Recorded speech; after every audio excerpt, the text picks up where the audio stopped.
All right, guys. Hey, promised I wouldn't be back very often, and here I am, real quick.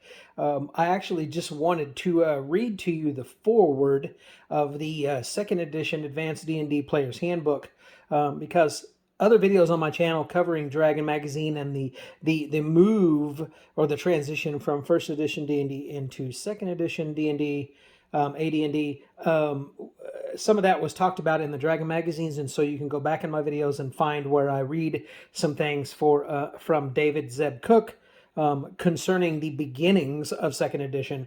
And here in the foreword in January of 1989, he says this to kind of at least clear up a few things and to say why the second edition is a thing.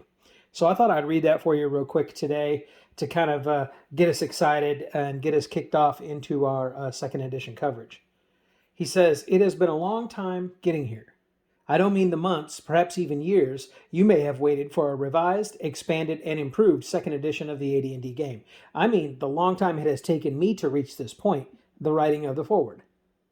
Forewords are written last so that you can summarize your feelings and experiences about the book you have written.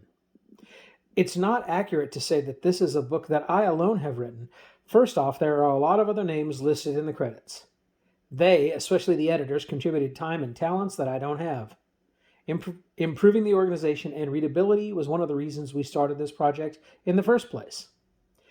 These are tasks that can't be done without talented editors who play and care about the game.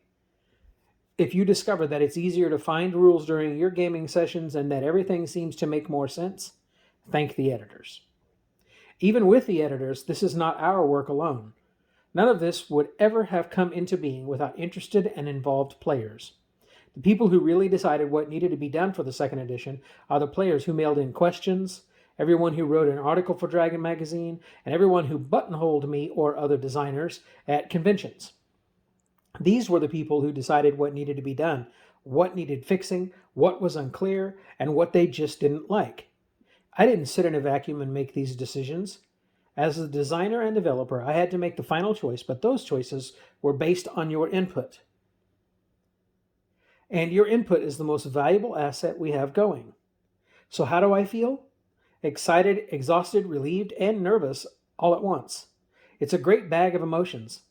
I'm excited to see this book come out. I've spent more time on this than I have on any other single work I've done. That leads to exhaustion. The second edition has demanded and received hours upon months of attention. Now that it is finally coming out, the feeling of relief is beginning to set in. There were times when the task looked impossible, when it seemed it would never end, or when everything was going wrong. Only now, when it's in the final stages of polishing, am I beginning to realize that it really is done. And of course there's nervousness. The AD&D game is the granddaddy of all role-playing games.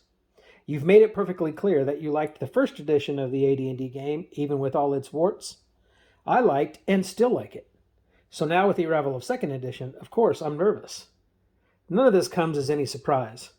I've volunteered to prepare the second edition because I wanted to do something for the game I liked. The 10 years of experience I've had in game design has shown me that what works and what doesn't, and sometimes even why. At the very start, we outlined the goals. To make it easier to find things, to make the rules easier to understand, to fix the things that did not work, to add the best new ideas from the expansions and other sources, and most important of all, to make sure the game was still the one you knew and enjoyed.